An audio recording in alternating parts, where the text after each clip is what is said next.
خدارا مومنو گاٹے کا سودا نہ کرو، زمانے کی قسم بے شک انسان خسارے میں ہے سوائے ان کے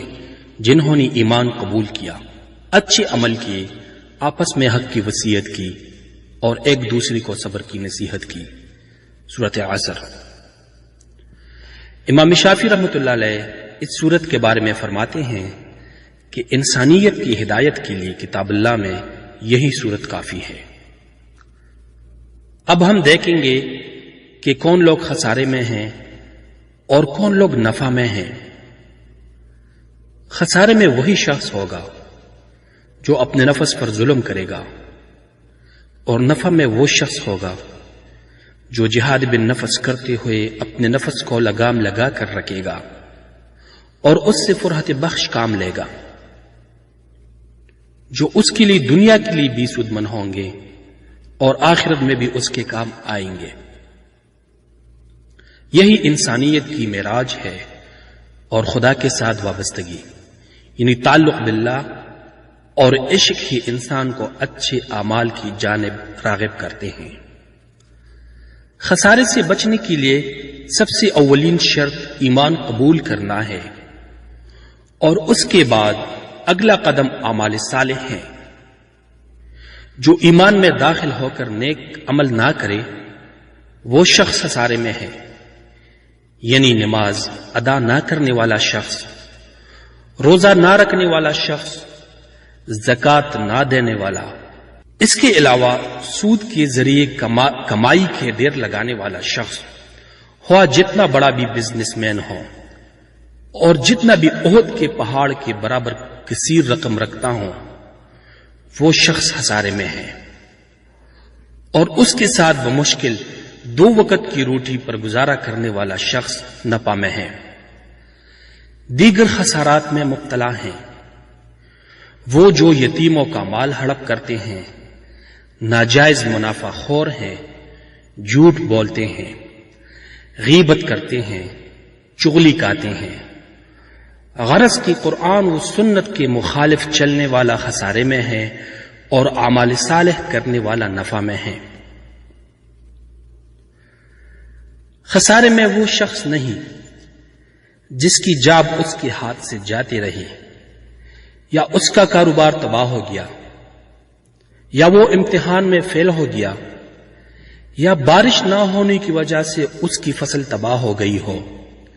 یا فصل کو کوئی ایسی بیماری لگ گئی ہو جس سے وہ اچھی پیداوار نہ حاصل کر سکا ہو،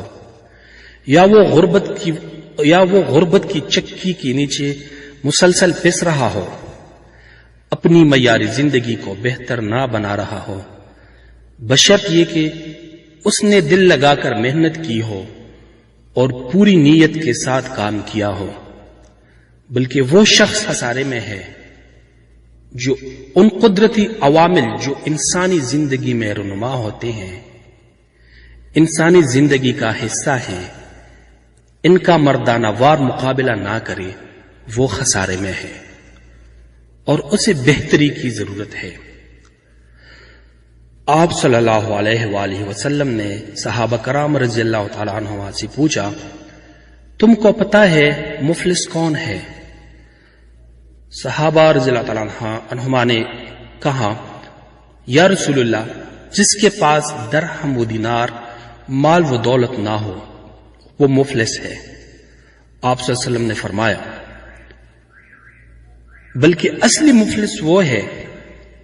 جو روز قیامت نماز، حج، زکوٰۃ کے ڈھیر لے کر آئے گا، مگر اس نے کسی کی چغلی کی ہوگی، کسی کا حق کھایا ہوگا،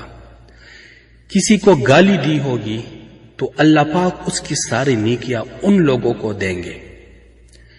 جن کو اس نے ستایا ہوگا، اور پھر جب اس کی نیکیاں ختم ہو جائیں گی مگر اس سے حساب لینے والے لوگ ابھی بھی باقی ہوں گے، تو اللہ پاک ان لوگوں کی گناہ اس کے حصے میں ڈال دیں گے۔ یہ ہے اصلی مفلس۔ اپنی صلاحیتوں کے ساتھ انصاف نہ کرنے والا اور میری طرح ہاتھ پہ ہاتھ دھر کر بیٹھنے والا ہٹ حرام، سست، کاہل شخص جو کسی معجزے کے انتظار میں ہو، وہ شخص خسارے میں ہے۔ یہ لوگ ان کیٹیگری میں آتے ہیں جو اپنی مدد آپ نہیں کرتے، اور خدا بھی صرف ان کی مدد کرتا ہے جو اپنی مدد آپ کرتے ہیں۔ آخر میں سب سے بڑے خسارے میں ہے وہ شخص جو اللہ کے نظام کے خلاف کوئی انسان کی بنائی ہوئی فرعونی نظام کا ساتھ دے،